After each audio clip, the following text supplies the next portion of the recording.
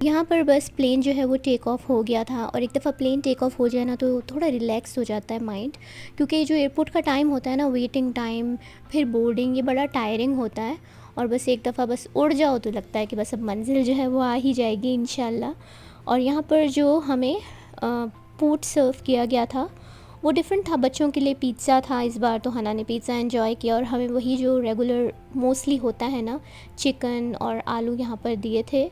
अच्छा फूड था। और जैसे कि मैंने आपको लास्ट व्लॉग में बताया था कि मुझे जो है ना प्लेन का खाना हो चाहे टेस्टी हो ना हो, बहुत ज़्यादा पसंद है। तो यहाँ देखिए हम पहुँच गए हैं Turkey for the first time, और बहुत ज़्यादा एक्साइटेड थे हम सब, क्योंकि पहली बार जब आप किसी नई कंट्री में जाते हैं ना तो एक एक्साइटमेंट होती ही है नई जगह देखने की। कितना ही पिक्चर्स में देख लें, लेकिन रियल में देखने का एक्सपीरियंस ही अलग होता है।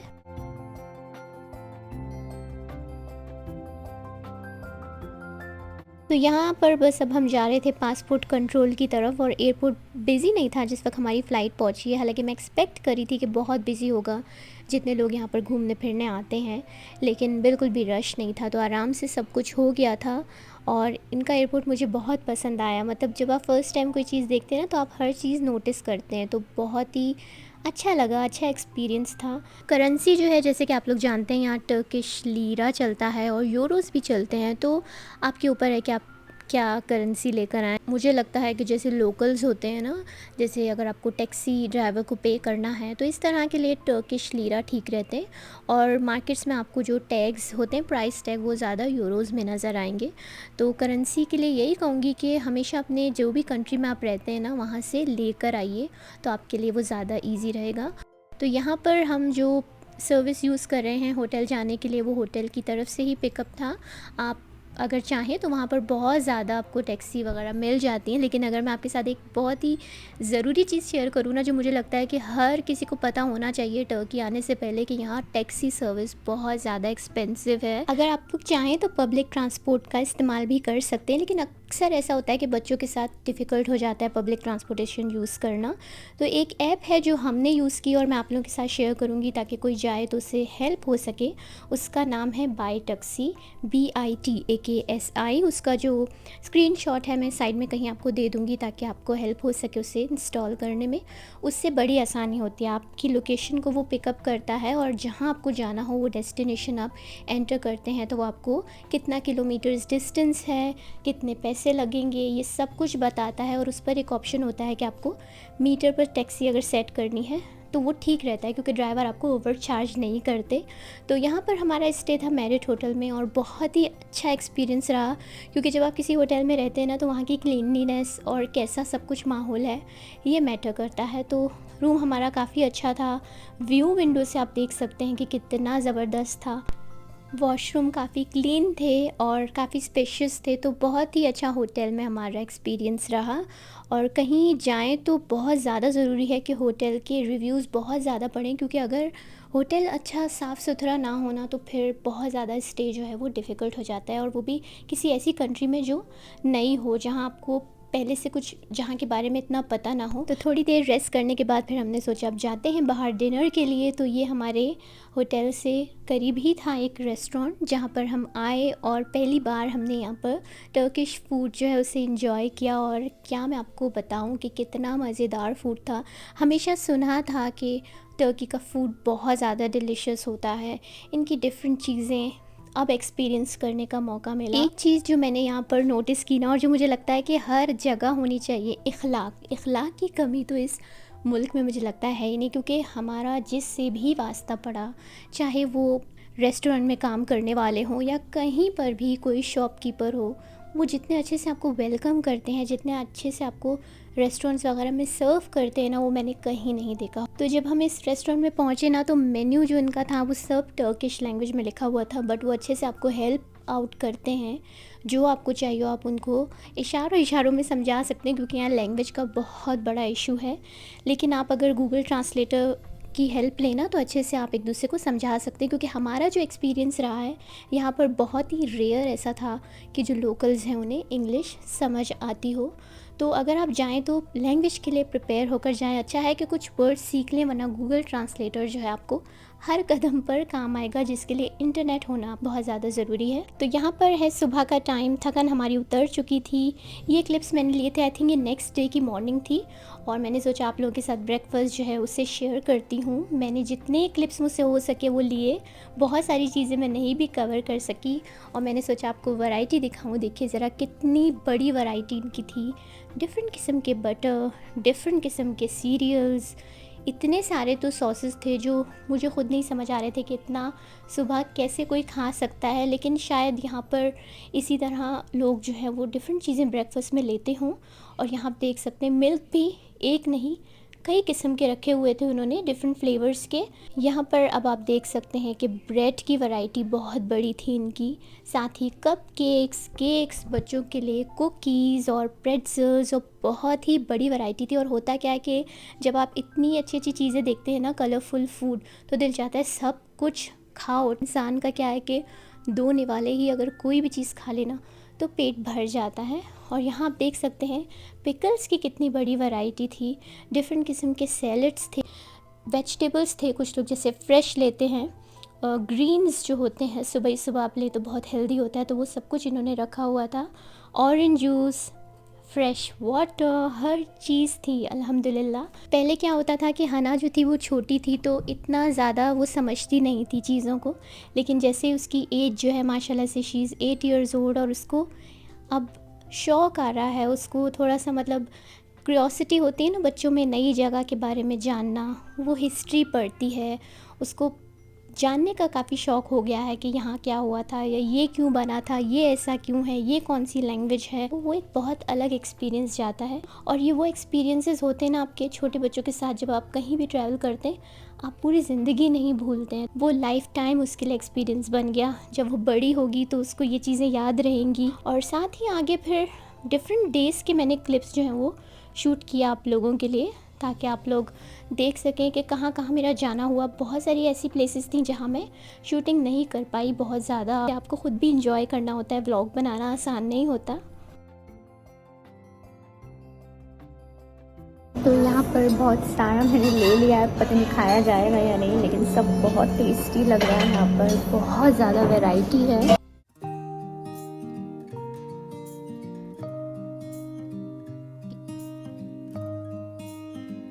तो यहाँ पर आप देख सकते हैं हम रेडी होकर बैठे हुए थे, कैब का वेट कर रहे थे। और वही जो मैंने ऐप बताई है बाई टैक्सी, उसके थ्रू हमने बुक की थी कैब, और उसका बस यहाँ पर इंतज़ार हो रहा था। और हमने सोचा कि चलो निकलते हैं इस्तांबुल में, चीज़ें देखते हैं कि क्या क्या यहाँ के अट्रैक्शंस हैं। और इतने ज़्यादा यहाँ पॉइंट्स ऑफ इंटरेस्ट हैं कि आप कितने ज़्यादा चीज़ों को कवर कर सकते हैं अगर आप बहुत ही ज़्यादा प्लान करके आएँ। पहले से आपके प्लानिंग होती है ना, तो चीज़ें आसान हो जाती हैं। तो जब आप किसी नए शहर में आते हैं तो आपको बिल्कुल भी नहीं पता होता है कि किस टाइम ज़्यादा ट्रैफिक होगा, किस टाइम कम ट्रैफिक होगा, और आप अपने सहूलत से ही बाहर जो हैं वो घूमने के लिए निकलते हैं। तो ये एक्सपेक्टेड है कि आपको ट्रैफ़िक बहुत ज़्यादा मिल सकता है। और इस्तांबुल का ट्रैफ़िक बहुत ही ज़्यादा हमें भी फ़ेस करना पड़ा है, बहुत ज़्यादा बुरा ट्रैफ़िक होता है। तो इसलिए आप के लिए अगर बच्चे साथ नहीं हैं तो ट्रैम, ये सब जो है ना, ट्रेन से ट्रैवल करना ये बेस्ट ऑप्शन है, जो कि बग़ैर ट्रैफिक आपका टाइम बहुत ज़्यादा सेव कर सकता है। और साथ ही आपको छोटे छोटे डिस्टेंस पे ना अगर आप बाय रोड ट्रैवल करते हैं तो बहुत ज़्यादा टाइम लग सकता है ट्रैफिक की वजह से। एक बहुत इंपॉर्टेंट टिप ये है कि जब भी होटल से निकले तो पासपोर्ट अपने पास रखिए, अपनी ID अपने साथ रखिए, क्योंकि एक अनजान मुल्क में वही आपकी पहचान होती है। और ये लीगली भी रिक्वायर्ड है टर्की में कि आपका पासपोर्ट आपके पास हो जब आप ट्रैवल कर रहे हों, एक ट्रैवलर के लिए। और होटल में कभी भी मत छोड़िए अपने जो भी बहुत कीमती बिलोंगिंग्स।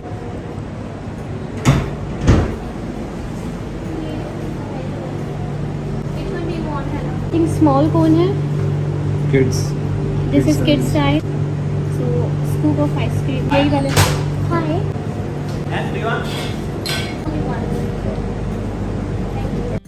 तो यहाँ पर अभी हम आए थे गलाटा पोर्ट पर, जो कि एक वाटर फ्रंट है और काफ़ी बड़ा एरिया है ये, जहाँ पर आप डिफरेंट अट्रैक्शंस जो हैं देख सकते हैं। वैसे तो बेस्ट है कि आप जब भी अपने पासपोर्ट या चीज़ें कैरी कर रहे हों तो क्रॉस बॉडी बैग्स ही रखिए यहाँ पर, फॉर द सेफ्टी रीज़न्स। और अगर अपने साथ अम्ब्रेला कैरी करें ना, अगर आप समर टाइम में आ रहे हैं तो बहुत ही बेस्ट रहेगा, क्योंकि बहुत ज़्यादा धूप होती है, बहुत ज़्यादा गर्मी थी जिस टाइम पर हम आए हैं। मगर बहुत अच्छा टाइम गुजरा, क्योंकि अगर हर चीज़ प्लान्ड हो प्रॉपरली तो फिर आपको दिक्कत नहीं होती है किसी भी चीज़ में। पहले से आपका माइंड बना हुआ होता है ना, और आप छोटे मोटे टिप्स देख के किस तरह मैनेज करना है अपना टाइम, तो बहुत ज़्यादा आसानी हो जाती है। यहाँ पर वाटर फ्रंट के पास इतने बड़े बड़े सीगल्स देखने को मिले, और इतना हसीन ये नज़ारा था ना। यहाँ से आपको गलाटा टावर भी नज़र आता है और मॉस्क भी नज़र आते हैं, तो बहुत ही खूबसूरत ये व्यू था। और उसके बाद यहाँ पर कुछ स्टोर्स बने हुए थे, जो कि सारे ही ऑलमोस्ट ऐसे ब्रांड्स थे जो आप रेगुलरली नहीं जिनकी चीज़ें लेते हों। काफ़ी ज़्यादा एक्सपेंसिव स्टोर्स थे यहाँ पर, लेकिन बहुत ही अच्छा आपका एक्सपीरियंस होगा अगर आप यहाँ स्टोर्स विज़िट करेंगे। तो बहुत ही खूबसूरत नेबरहुड था गलाटा पोर्ट के इर्द गिर्द का। तो यहाँ पर आप देख सकते हैं, मुझे एक बैग बहुत पसंद आया था, उसका प्राइस टैग नहीं था, तो I was asking for the price. Cash carry करना इसलिए बहुत ज़्यादा इंपॉर्टेंट है क्योंकि स्टोर्स में तो आपके क्रेडिट कार्ड एक्सेप्ट कर लिए जाते हैं, मगर कुछ कैब ड्राइवर्स जो हैं वो क्रेडिट कार्ड एक्सेप्ट नहीं करते हैं। जिस स्टोर में आया ना, वहाँ $3,000 की चीज़ें हैं, मतलब टर्किश लीरा में ऑलमोस्ट 70-80 हज़ार बन रहे हैं। बच्चे जो होते हैं ना, वो डिफरेंट स्ट्रक्चर्स देखते हैं तो उसके बारे में पूछते हैं, तो यहाँ आपको बहुत कुछ देखने को मिलता है। तो यहाँ हना मुझसे इस स्ट्रक्चर के बारे में पूछ रही थी। फिर हमने थोड़ा सोचा कि अंदर देखते हैं चीज़ें किस तरह से हैं स्टोर्स में, तो ऑलमोस्ट सब उसी तरीके से है, बस करेंसी का डिफरेंस होता है।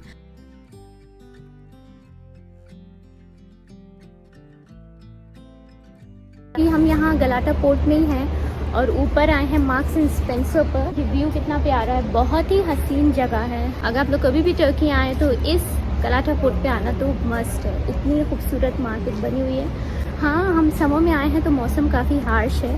नए मुल्क होता है ना, जब नई कंट्री होती है तो आप और चीज़ों को गौर से देखते हैं। तो अभी हम बस यहाँ से जो है जा रहे हैं दूसरे मॉल।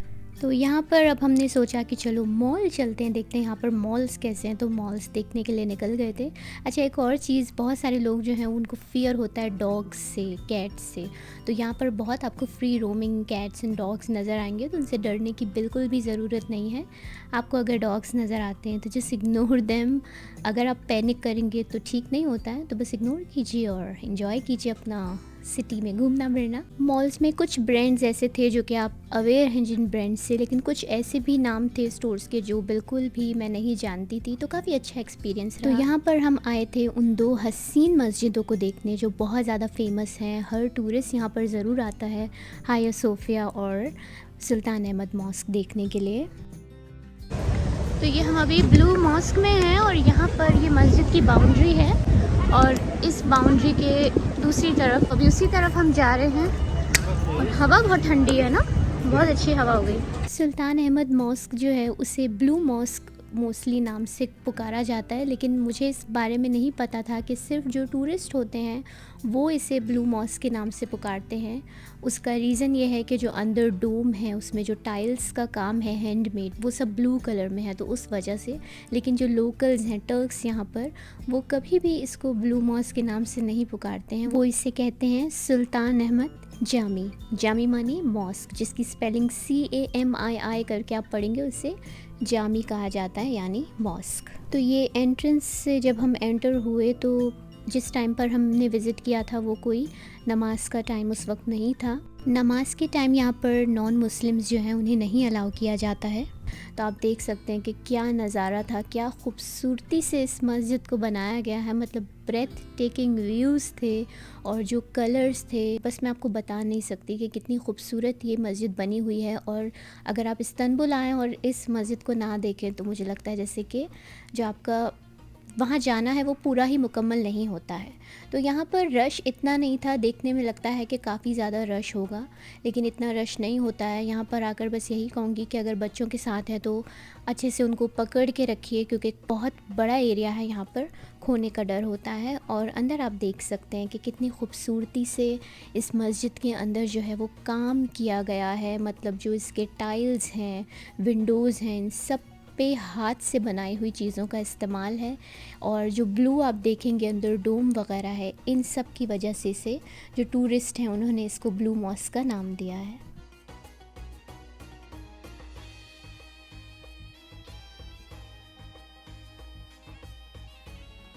तो जैसे ही आप ब्लू मॉस्क यानी सुल्तान अहमद मॉस्क से निकलते हैं तो सिर्फ 2 मिनट की वॉक पर ही जो दूसरी फेमस मॉस्क है आया सोफिया, वो आपको देखने को मिलेगी। और वो भी जो नज़ारे हैं ना, क्या बताऊँ, मतलब जब आप उसको सामने से देखते हैं ना, वो एक डिफरेंट ही व्यू होता है। और जब आप उसको पिक्चर्स या वीडियोस में देखते हैं तो वो चीज़ इतना जस्टिस नहीं कर पाती है इनकी खूबसूरती को।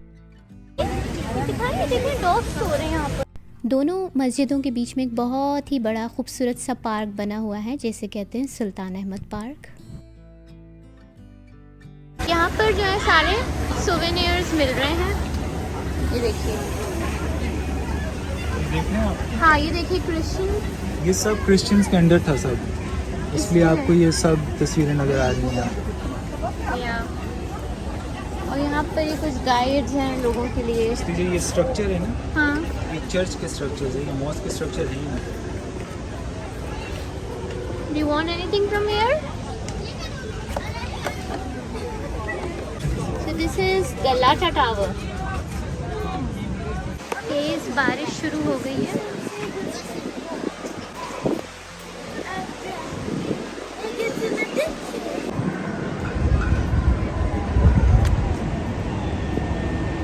अभी हम सोफिया मॉस्क पे और इतनी तेज़ बारिश शुरू हो गई कि पूरे भीग चुके हैं और अम्ब्रेला भी नहीं है। अंदर चलते हैं।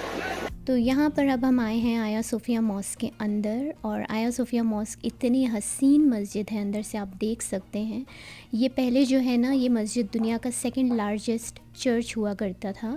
मुसलमानों के कॉन्कर करने के बाद इसे मस्जिद में तब्दील किया गया और मस्जिद के बाद दोबारा से ये म्यूज़ियम में तब्दील हुआ और फिर 2020 से अब तक ये दोबारा एक मस्जिद है जहाँ पाँचों वक्त अजान होती है, नमाज़ पढ़ाई जाती है। इसका अगर आप स्ट्रक्चर नोटिस करें तो अमूमन जो हमारी मस्जिदें होती हैं उससे थोड़ा सा डिफरेंट लगता है, क्योंकि ये पहले चर्च हुआ करता था। स्पेशली वुमेन से मैं यही कहूँगी कि जब भी यहाँ पर आइए तो स्कार्फ आपके साथ होना चाहिए, वरना आपको एक लंबी लाइन में लगकर स्कार्फ हेड कवरिंग लेनी पड़ेगी। फ्री ऑफ कॉस्ट होती है और यहाँ एंट्री के कोई टिकट्स नहीं हैं।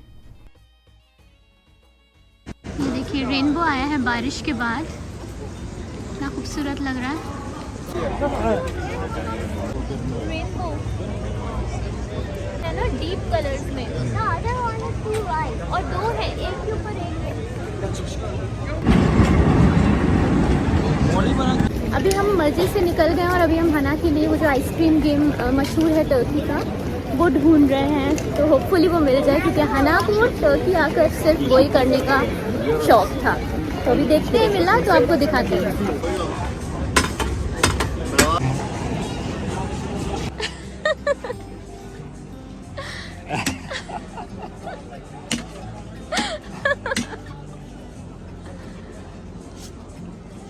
What is happening, Hana?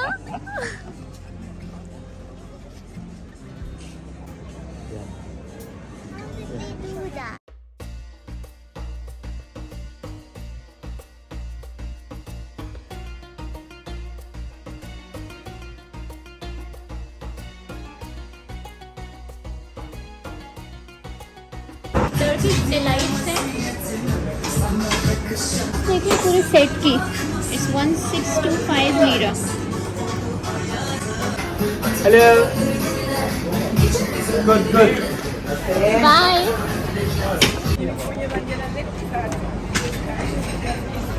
Turkish cat, यहाँ पर बहुत कैट्स हैं। तो ये पूरी फूड स्ट्रीट बनी हुई है, तो देखिए फूड स्ट्रीट बनी हुई है और यहाँ पर वो आपको बुलाते हैं कि आइए हमारे रेस्टोरेंट में खाइए। Thai chicken, avocado chicken, chicken barbecue, Turkish cuisine, separate kebab, pizza, pork chai, good pasta. मुझे शुरू से शौक़ था कि जब भी टर्की जाऊंगी वहाँ टर्किश कॉफ़ी ज़रूर पीऊँगी। ये बहुत ही डिफरेंट होती है और कॉफ़ियों से कंपेयर किया जाए, काफ़ी थिक होती है। ये बिल्कुल ग्राउंड कॉफ़ी बीन्स से बनाई जाती है इनके ट्रेडिशनल कॉपर पॉट्स में, जिन्हें सिस्ट कहते हैं। और यहाँ पर हमने फ़तायर ऑर्डर किए थे और आप देख सकते हैं क्या मज़ेदार ये फ़तायर लग ही नहीं रहे हैं, खाने में भी बहुत ज़्यादा टेस्टी थे। तो यहाँ पर अभी हम सुल्तान अहमद नेबरहुड में थे, जहाँ पर बहुत सारे आपको छोटे छोटे लोकल स्टोर्स दिखते हैं। आपको बहुत सारे सोवेनिर्स यहाँ पर मिल सकते हैं। ये बिल्कुल ही 10 मिनट की वॉक है ग्रैंड बाज़ार से, और जो भी मस्जिदें बनी हुई हैं या बहुत सारे अट्रैक्शंस जो हैं वो इसी नेबरहुड में आते हैं, जो कि बहुत ही ज़्यादा वॉकिंग डिस्टेंस पे हैं। आप कुछ जगह ट्रैम लेकर वहाँ पर पहुँच सकते हैं आराम से। यहाँ पर जो होटल्स होते हैं वो बहुत ज़्यादा कंजेस्टेड होते हैं। अगर आप लोग आ रहे हो यहाँ पर तो बहुत बेस्ट है कि पहले से रिसर्च कर लीजिए। हमारा होटल जो है वो थोड़ा दूर था, इसलिए हमें कैब का इस्तेमाल ज़्यादा करना पड़ा। और यहाँ पर हमारी जर्नी जो है वो एंड हुई। रोज़ के आपके साथ जो क्लिप्स हैं वो नहीं शेयर कर सकी, जितना कर सकी उम्मीद करती हूँ वो सब आपको पसंद आया होंगे। और जो हमने एक्सपीरियंस किया, अपने एक्सपीरियंस से आपको जो भी टिप्स दी वो आपके काम आ सकें अगर आप यहाँ फैमिली के साथ ट्रैवल करते हैं तो। और यहाँ पर अब हमारा वापस रियाद जाने का टाइम हो गया है। इतनी जल्दी कनाडा जो है अभी नहीं जाएंगे, क्योंकि अभी हमारा 11 जुलाई ही रियाद आना हुआ था। और इंशाल्लाह अभी हम मज़ीद कुछ दिन रियाद में इतना टाइम फैमिली के साथ गुजारेंगे और उसके बाद फिर अपनी मंजिल की तरफ, अपने घर इंशाल्लाह रवानगी होगी। उम्मीद करती हूँ आपको ये व्लॉग पसंद आया होगा। पसंद आया हो तो ज़रूर प्लीज़ लाइक करना मत भूलिएगा। नए हैं मेरे चैनल पर तो सब्सक्राइब कर सकते हैं। अपना बहुत ख्याल रखिएगा। मिलते हैं हम अगले व्लॉग में। अल्लाह हाफ़िज़।